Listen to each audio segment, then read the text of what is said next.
Bonjour, alors pour ceux qui ne me connaissent pas, moi j'appelle Marie-Christine et je suis passionnée des parcs thématiques du Walt Disney World Resort en Floride.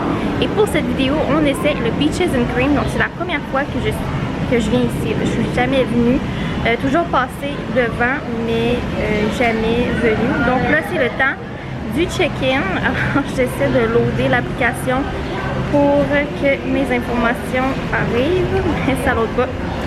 Ah. Ok, donc start check-in.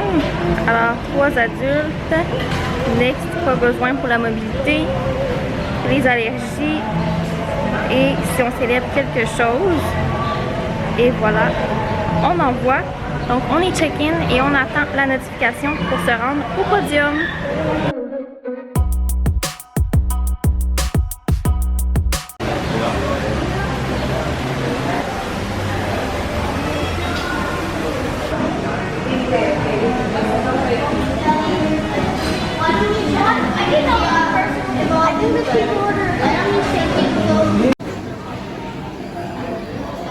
Je viens de recevoir le milkshake et on a des cuillères, donc ça veut dire que c'est vraiment épais.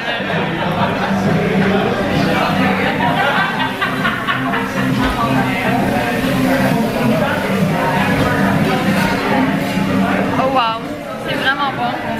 Donc on a commandé milkshake, Reuben, French dip, tater tot, puis onion rings. C'est hâte de tout goûter. Ok, donc on commence avec oignon house. Wow. Welcome, enjoy guys.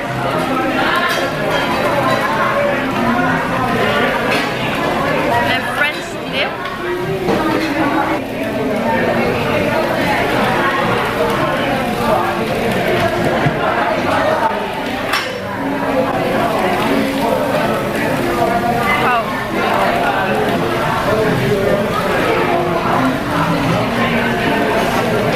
Excellent. Rien à dire. En plus, ça vient avec un pickle. Donc là, je suis rendue au Reuben.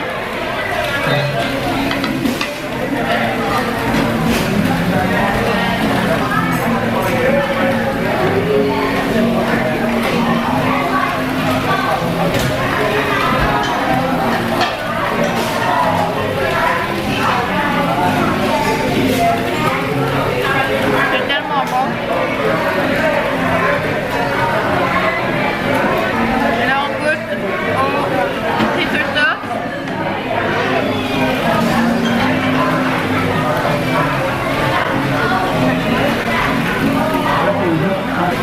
Donc je vais terminer de manger, puis je vous reviens avec la note par la suite. Ma date c'est super bon. Alors pour les notes, le French dip, c'était pas mon préféré là, mais c'était excellent. Je vais donner un 9.5 sur 10. La portion était généreuse, nécessairement vous pouvez être 2 pour manger le French dip sans problème. Même chose pour le Reuben. Le Reuben par exemple c'était mon préféré. Je vais donner un 10 sur 10. Les tots au bacon, je vais donner un 9 sur 10 juste parce qu'il y avait beaucoup de fromage puis c'était pas ma saveur favorite avec les tater tots. Et le shake c'était 10 sur 10, c'était vraiment super bon, il était tellement épais qu'il fallait prendre une cuillère pour le manger. Et ensuite les onion rings, je vais donner un 9 sur 10 juste parce que on voyait que c'était pas des onion rings faits sur place, c'était des onion rings congelés, mais elles étaient très croustillantes, très bonnes. Meilleur qu'au Sci-Fi. Donc, très satisfaite du repas. J'attends la facture pour vous donner le total de comment ça a coûté pour tout ça. Mais on était 3 adultes. Je pense qu'on aurait pu être 4 à manger ce qu'on a mangé tellement qu'il y en avait beaucoup et que c'était généreux. Donc, pour le prix, le French dip, 19 $, le Reuben, 18 $. Pour changer les tots en bacon cheddar, c'est 1,50 de plus. Mais si vous voulez les tots en accompagnement, c'est 9 $ pour les tots. Alors, je pense que ça vaut plus la peine de upgrader votre assiette que de prendre les tots à côté. Onion rings, 7 $ et le shake, 8 $. J'ai reçu 5,35 $ de rabais, dont 10% passe annuelle pour un total de 51,28, donc aux alentours de 57 $ sans le rabais.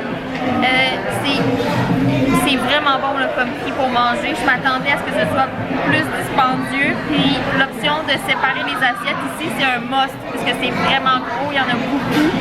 Vous ne pourrez pas terminer tout ça à vous seul. Alors pour le prix, l'ambiance et tout, la note en général, ça va être un 10 sur 10 et ce restaurant est dans mon top 10 maintenant, c'est certain.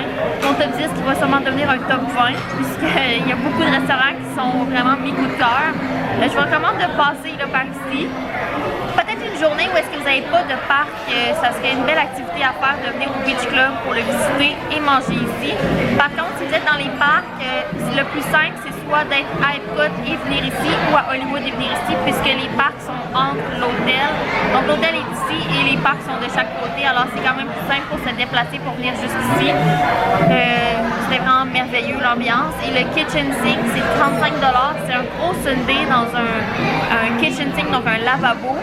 Par exemple, moi je ne l'ai pas pris puisqu'il y a des arachides dans le sundae. J'aurais pu faire le sundae sans arachides, sauf qu'on est seulement 3 et c'est tellement immense que ça valait pas la peine. On a choisi de prendre un milkshake à la place. Alors c'est tout pour moi pour ce food review. J'espère que vous avez aimé. Si c'est le cas, on laisse un thumbs up et on commente le prochain restaurant que vous voulez que j'essaie à Disney World. Ce fut un plaisir pour moi et on se dit à la prochaine. Bye!